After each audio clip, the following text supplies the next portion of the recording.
কাতার সফর শেষে Donald Trump এখন সংযুক্ত আরব আমিরাতে। সৌদি আর কাতারের সাথে বড় বাণিজ্যের চুক্তি শেষ, এবার আরব আমিরাতের পালা। তবে ডোনাল্ড ট্রাম্প আদতে বাণিজ্য করতে মধ্যপ্রাচ্যে গেছেন নাকি ভবিষ্যতে আরব বিশ্বকে শাসন করার ছক কষেছেন, সেটা নিয়ে প্রশ্ন দীর্ঘ হচ্ছে। যে মধ্যপ্রাচ্যকে যুক্তরাষ্ট্র দুই চোখের বিষ মনে করত, তাদেরকেই এখন ঘনিষ্ঠ বন্ধু বলে উল্লেখ করছেন। দিন দিন আরব বিশ্ব আর মুসলিমদের শক্তি বৃদ্ধি পাওয়ায় ট্রাম্প কি সূক্ষ্ম কোনো খেলায় মেতেছেন, এমন প্রশ্নও ভেসে বেড়াচ্ছে। অর্থনৈতিকভাবে ব্যাপক শক্তিশালী হয়ে ওঠা মধ্যপ্রাচ্যের দিকেই নজর দিয়েছেন ট্রাম্প। প্রতিরক্ষা মজবুত আর বাণিজ্য সম্প্রসারণের বুলি তুলে অস্ত্র আর বিমান বেচাকেনার ফেরিওয়ালা হয়েছেন বিশ্বমোড়ল। এদিকে কাতার আর সৌদিতে রয়েছে মার্কিন সেনাঘাঁটি, সেগুলোকেও আরও শক্তিশালী করার বিষয়ে আলোচনা হয়েছে আর গোল বেঁধেছে সেখানেই। তাহলে কি মার্কিন নজর এখন মধ্যপ্রাচ্যের আকাশচুম্বী অর্থনীতির দিকে পড়ল, যেখানে তার মোড়লগিরি তাকে আরও শক্তিশালী করে তুলবে?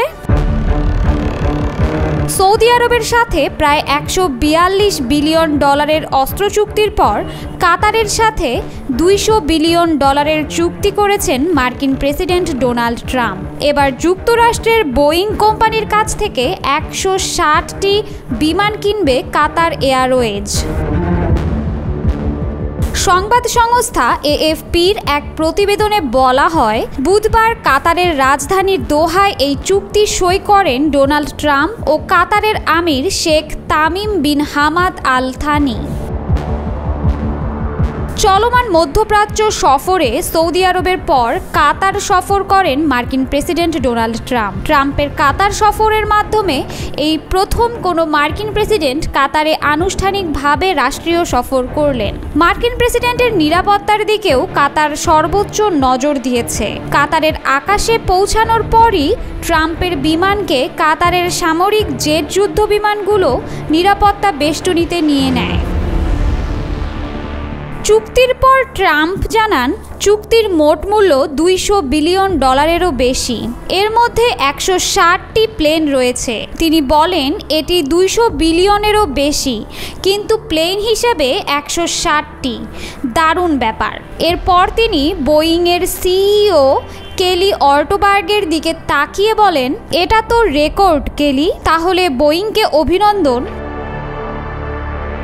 দুই দেশ একাধিক চুক্তিতে স্বাক্ষর করেছে, যার মধ্যে রয়েছে বিভিন্ন প্রতিরক্ষা চুক্তি এবং কাতার এয়ারওয়েজ কর্তৃক শতাধিক বোয়িং বিমান কেনার একটি চুক্তি।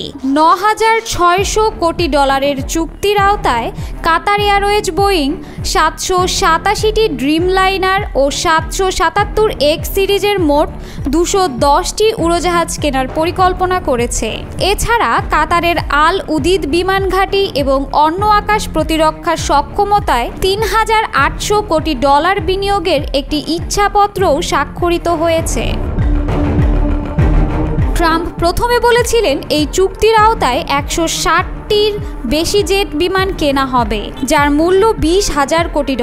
তবে হোয়াইট হাউস তাদের বিবৃতিতে সে সংখ্যা সংশোধন করে বলেছে, মোট 210টি উড়োজাহাজ কেনা হবে, যার আনুমানিক মূল্য $9,600 কোটি।